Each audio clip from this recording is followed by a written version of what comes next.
വിവാദങ്ങൾക്കിടെ ആത്മഹത്യ ചെയ്ത Wayanad DCC treasurer NM വിജയന്റെ കുടുംബത്തെ സന്ദർശിച്ച് KPCC അധ്യക്ഷൻ K സുധാകരൻ. കുടുംബത്തെ സംരക്ഷിക്കേണ്ടത് കോൺഗ്രസിന്റെ ബാധ്യതയാണെന്ന് K സുധാകരൻ പറഞ്ഞു.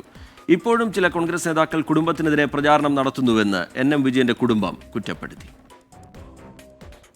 NM വിജയന്റെയും മകന്റെയും മരണശേഷം നേതാക്കൾ കുടുംബത്തെ ആശ്വസിപ്പിച്ചില്ല എന്നായിരുന്നു ആക്ഷേപം. പ്രതിപക്ഷ നേതാവിന് പിന്നാലെ KPCC അധ്യക്ഷൻ K സുധാകരനും വയനാട്ടിലെത്തി കുടുംബാംഗങ്ങളെ കണ്ടു. സാമ്പത്തിക ബാധ്യത ഏറ്റെടുക്കുമോ എന്ന ചോദ്യത്തിന് മറുപടി ഇങ്ങനെ: അത് ഞങ്ങൾ പാർട്ടി തീരുമാനിക്കും. എന്തായാലും യുക്തമായ തീരുമാനം കൈക്കൊള്ളും. ആ കുടുംബം അനാഥമാണ്. അനാഥമായൊരു കുടുംബത്തെ സംരക്ഷിക്കുക ഞങ്ങളുടെ പാർട്ടിയുടെ ഒരു ബാധ്യതയാണ്. ആ ബാധ്യത ഞങ്ങൾ ഏറ്റെടുക്കും. അത് ഞങ്ങൾ തീരുമാനിച്ചു പോകും. പാർട്ടിയുടെ നേതാക്കന്മാർ അതിനെക്കുറിച്ച് ചർച്ച നടക്കുന്നുണ്ട്.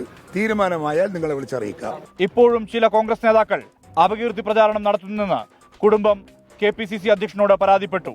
ഇവർക്കെതിരെ നടപടിയെടുക്കുമെന്ന് K സുധാകരൻ ഉറപ്പു നൽകിയെന്ന കുടുംബത്തിന്റെ പ്രതികരണം. ഇപ്പോഴും കുറച്ച് കോൺഗ്രസ്സുകാർ നമ്മളെ ഭയങ്കരമായിട്ട് ഓൺലൈനിലൊക്കെ ഞങ്ങൾ വീണ്ടും കുടുംബ പ്രശ്നമാണെന്ന് അപകീർത്തി തെറ്റുന്ന വിധത്തിൽ ഭയങ്കരമായിട്ട് ഓരോ പോസ്റ്റ് ഇടുകയൊക്കെ ചെയ്യുന്നുണ്ട്.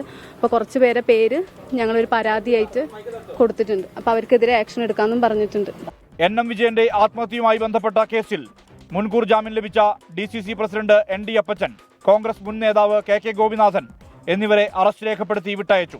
അതേസമയം വയനാട്ടിലെ സഹകരണ സ്ഥാപനങ്ങളിലെ നിയമന തട്ടിപ്പുമായി ബന്ധപ്പെട്ട സഹകരണ വകുപ്പ് അന്വേഷണം നടത്തും. സുൽത്താൻ ബത്തേരി അർബൻ ബാങ്ക്, ബത്തേരി കാർഷിക ഗ്രാമവികസന ബാങ്ക്, ബത്തേരി സർവീസ് സഹകരണ ബാങ്ക്, പൂതാടി സർവീസ് സഹകരണ ബാങ്ക്, മടക്കിമല സർവീസ് സഹകരണ ബാങ്ക് എന്നിവിടങ്ങളിലെ നിയമനങ്ങളെക്കുറിച്ചാണ് അന്വേഷണം. 24 വയനാട്.